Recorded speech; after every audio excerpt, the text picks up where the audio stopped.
दोस्तों तो जल्द ही मार्केट में एक मेन बोर्ड आईपीओ ओपन होने वाला है और ये आईपीओ है सन स्टार का आईपीओ। तो चले जानते हैं कि आईपीओ कब आने वाला है और आईपीओ से रिलेटेड बाकी के डिटेल्स को भी देखेंगे और जानेंगे कि इसका ग्रे मार्केट में प्रीमियम अभी किस प्राइस के ऊपर ट्रेड कर रहा है। तो चलिए वीडियो को शुरू करते हैं। लेकिन इससे पहले कि मैं वीडियो को शुरू करूँ, अगर आप इस चैनल पर पहली बार विजिट कर रहे हैं या फिर आपने चैनल अब तक सब्सक्राइब नहीं किया है तो चैनल को सब्सक्राइब कर लें और वीडियो को भी लाइक कर दें। तो पहले आईपीओ के डिटेल्स को देख लेते हैं। तो आईपीओ 19 जुलाई से ओपन होने वाला है और ये 23 जुलाई को क्लोज होगा। फेस वैल्यू ₹2 पर शेयर है। बुकिंग प्राइस 95 है और आईपीओ में 150 शेयर्स का लॉट होने वाला है। आईपीओ के साइज को देखें तो आईपीओ 510.15 करोड़ का है। इसमें 397 करोड़ के फ्रेश इशू होने वाले हैं और 113.05 करोड़ का ऑफर फोर सेल रहेगा। और ये मेन बोर्ड आईपीओ है तो कंपनी बीएसई और एनएसई के ऊपर लिस्ट होने वाली है। आईपीओ के रिजर्वेशन पोर्शन को देखें तो इसमें क्यूआईबीज के लिए 50% का पोर्शन है, रिटेलर्स के लिए 35% और एचएनआईज के लिए 15% का पोर्शन दिया गया है। तो कंपनी के बिजनेस की बात करें तो कंपनी काफ़ी पुरानी है। 1982 में कंपनी इनकॉर्पोरेट हुई है और ये कंपनी प्लांट बेस्ड प्रोडक्ट बनाती है, यानी कि फूड प्रोडक्ट बनाती है। तो यहाँ पर कंपनी कई तरह के फूड इंग्रेडिएंट्स, पेट फूड और भी कंपनी कई तरह के इंडस्ट्रियल एप्लीकेशंस बनाती है। कंपनी के फाइनेंशियल को देखें तो कंपनी ने 3 सालों के फाइनेंशियल पेश किए हैं। तो फाइनेंशियल 22, 23 और 24 आपको 3 सालों के कंप्लीट फाइनेंशियल देखने को मिलते हैं। तो सबसे पहले एसेट को देखें तो ईयर ऑन ईयर कंपनी के एसेट में जंप देखने को मिली है। कंपनी के रेवेन्यू को भी देखें तो कंपनी के रेवेन्यू भी बढ़ते हुए देखने को मिले हैं। हालांकि फाइनेंशियल 24 में देखें तो फाइनेंशियल 23 के मुकाबले रेवेन्यू थोड़ा डाउन है। कंपनी के प्रॉफिट आफ्टर टैक्स को देखें तो फाइनेंशियल 22 में कंपनी ने जहां 16 करोड़ के अराउंड प्रॉफिट बनाया है, फाइनेंशियल 23 के अंदर 41 करोड़ से ज़्यादा का प्रॉफिट है और फाइनेंशियल 24 में भी देखें तो यहाँ पर भी 66 करोड़ से ज़्यादा का प्रॉफिट है। तो ईयर ऑन ईयर कंपनी बढ़िया प्रॉफिट भी बना रही है।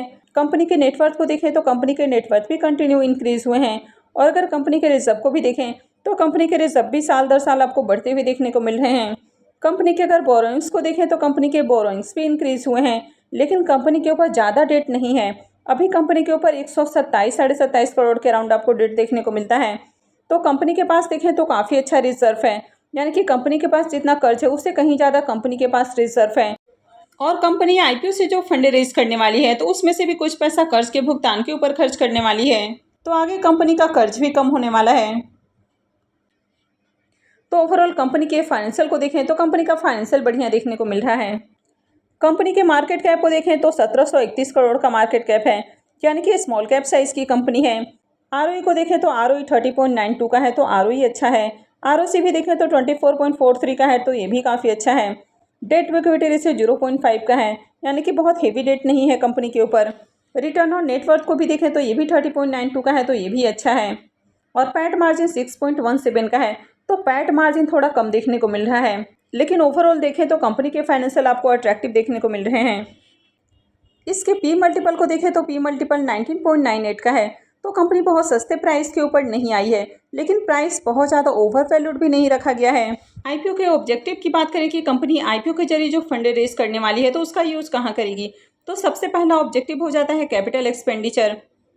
तो कंपनी अपने प्लांट के एक्सपेंशन के ऊपर खर्च करने वाली है। उसके बाद सेकेंड हो जाता है रीपेमेंट और प्रीपेमेंट। तो कंपनी अपने डेट के भुगतान के ऊपर भी खर्च करने वाली है। तो कंपनी के ऊपर डेट बहुत ज़्यादा नहीं है और कंपनी आईपीओ से जो फंड रेज करेगी तो उससे कर्ज का भी भुगतान हो जाएगा, तो आगे कंपनी के ऊपर डेट और कम होने वाला है। थर्ड हो जाता है जनरल कॉर्पोरेट पर्पस। आईपीओ में लॉट साइज को देखें तो 150 शेयर्स का एक लॉट होने वाला है और एक लॉट के ऊपर इन्वेस्टमेंट अमाउंट 14,250 रुपये रहेगा। अब मेन बोर्ड आईपीओ में अगर आप एक लॉट के लिए अप्लाई करते हैं तो आपका जो मिनिमम इन्वेस्टमेंट होता है वो 15,000 रुपये या उससे कम होता है। वहीं पर अगर आप सेमी आईपीओ में अप्लाई करते हैं तो वहाँ पर आपका जो इन्वेस्टमेंट होता है वो 1 से 1.5 लाख के बीच में आपको देखने को मिलता है।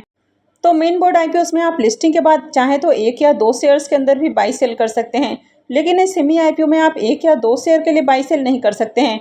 वहाँ हमेशा आपको लॉट में बाई सेल करना होता है, यानी कि वहाँ पर आपको लॉट देखने को मिलते हैं, यानी कि 500, 600, 800, 1000, 1200, 3000, तो इस तरह के शेयर्स के लॉट होते हैं। तो जब भी आप उनमें बाई सेल करेंगे तो आपको लॉट में ही बाई सेल करना होता है। तो जो मेन बोर्ड आईपीओ होते हैं वे बीएसई और एनएसई के ऊपर लिस्ट होते हैं, जबकि जो एसएमई कंपनियां होती हैं तो उनके लिए अलग प्लेटफॉर्म है, तो वे बीएसई एसएमई या एनएसई एसएमई के ऊपर लिस्ट होती हैं। तो मेन बोर्ड आईपीओ में जहां आपका इन्वेस्टमेंट अमाउंट कम होता है तो उसी के अकॉर्डिंग यहाँ पर आपका रिस्क भी कम होता है, जबकि सेमी आईपीओ में आपका इन्वेस्टमेंट अमाउंट भी ज़्यादा होता है यानी कि कम से कम अगर आप 1 लॉट के लिए भी अप्लाई करते हैं तो आपको 1 से 1.5 लाख रुपए चाहिए होता है। तो ऐसे में आपका रिस्क भी कहीं ना कहीं हाई हो जाता है, क्योंकि जो कंपनियां आती हैं वो बहुत ही छोटी कंपनियां होती हैं, यानी कि नैनो कैप या माइक्रो कैप कंपनी होती हैं। और एसएमई आईपीओ में लिक्विडिटी भी कम होती है, तो आप जब चाहें उसको बाई सेल नहीं कर पाते हैं। और एसएमई आईपीओ के मुकाबले मेन बोर्ड आईपीओ में अलॉटमेंट मिलना भी थोड़ा आसान होता है। अब एसएमई आईपीओ में कंपनियां बहुत छोटी होती हैं, तो इसके कारण इनमें अलॉटमेंट मिलना भी काफ़ी टफ होता है। इस आईपीओ में प्रमोटर्स की होल्डिंग अभी 99.77% है और आईपीओ आने के बाद प्रमोटर्स की होल्डिंग 70.37% होने वाली है। आईपीओ के शेड्यूल को देखें तो आईपीओ 19 जुलाई यानी कि फ्राइडे से ओपन होने वाला है और ये 23 जुलाई को क्लोज होगा। आईपीओ का अलॉटमेंट डेट 24 जुलाई होने वाला है। रिफंड डेट 25 जुलाई रहेगा। क्रेडिट डेट भी 25 जुलाई होने वाला है और आईपीओ की लिस्टिंग 26 जुलाई को होगी। तो चलिए अब इसके प्रीमियम को भी देख लेते हैं कि प्रीमियम अभी किस प्राइस के ऊपर ट्रेड कर रहा है और आईपीओ से कितना प्रॉफिट हो सकता है। सैनस्टार आईपीओ के प्रीमियम को देखें तो इसका प्रीमियम 50 रुपये के ऊपर ओपन हुआ है और आईपीओ में 150 शेयर्स का लॉट है। तो आईपीओ से 7,500 रुपये करीब एक लॉट से प्रॉफिट हो सकता है। इसके प्रीमियम को देखें तो इसका प्रीमियम 53% के ऊपर ट्रेड कर रहा है। तो अभी से इसका प्रीमियम देखें तो काफ़ी अट्रैक्टिव प्राइस के ऊपर देखने को मिल रहा है और काफ़ी हाई प्राइस के ऊपर अभी से इसका प्रीमियम ट्रेड कर रहा है। कंपनी के बिजनेस के बारे में बात की जाए तो कंपनी का बिजनेस अच्छा है। कंपनी के फाइनेंशियल भी काफ़ी अट्रैक्टिव हैं। कंपनी के ऊपर ज़्यादा डेट भी नहीं है और कंपनी आईपीओ से जो फंड रेज करने वाली है तो उसमें से कुछ पैसा कर्ज के भुगतान के ऊपर भी खर्च करेगी। तो आगे कंपनी का डेट और कम होने वाला है। तो अगर आईपीओ का एंकर लिस्ट आता है तो इसमें और आपको बम्पर तेजी देखने को मिल सकती है। तो ओवरऑल जिस तरह से अभी आपको ये आईपीओ देखने को मिल रहा है तो इस आईपीओ में अप्लाई करने के लिए आप अभी से तैयार रहें।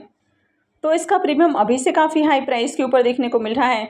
तो अगर आगे इसका एंकर लिस्ट बढ़िया आता है और ग्रे मार्केट प्रीमियम में इसी तरह डिमांड बनी रहती है तो आगे इस आईपीओ में अप्लाई किया जा सकता है। तो आप अभी से तैयारी कर ली इस आईपीओ में अप्लाई करने के लिए। और आईपीओ में अगर आपको अपने अलॉटमेंट चांसेस इंक्रीज करने हैं तो आपको मल्टीपल डीमेट अकाउंट से अप्लाई करना चाहिए, यानी कि आपको अपने और अपने फैमिली मेम्बर्स के डीमेट अकाउंट से अप्लाई करना चाहिए। तो अगर अभी भी आपने अपने फैमिली मेम्बर्स के नाम से डीमेट अकाउंट नहीं खुलवाया है तो वीडियो के डिस्क्रिप्शन में जीरोधा और अपस्टॉक दोनों का लिंक है, वहाँ से जाकर आप अकाउंट खुलवा सकते हैं। और अपस्टॉक में अभी फ्री में भी अकाउंट खुल रहा है, तो आप इस मौके का भी फ़ायदा उठा सकते हैं। तो आई होप कि आपको वीडियो अच्छी लगी होगी। तो अगर आपने इस वीडियो को अब तक लाइक नहीं किया है तो वीडियो को लाइक कर दें और चैनल को भी सब्सक्राइब करके रखें। और वीडियो को अंत तक देखने के लिए आप सबका बहुत बहुत धन्यवाद।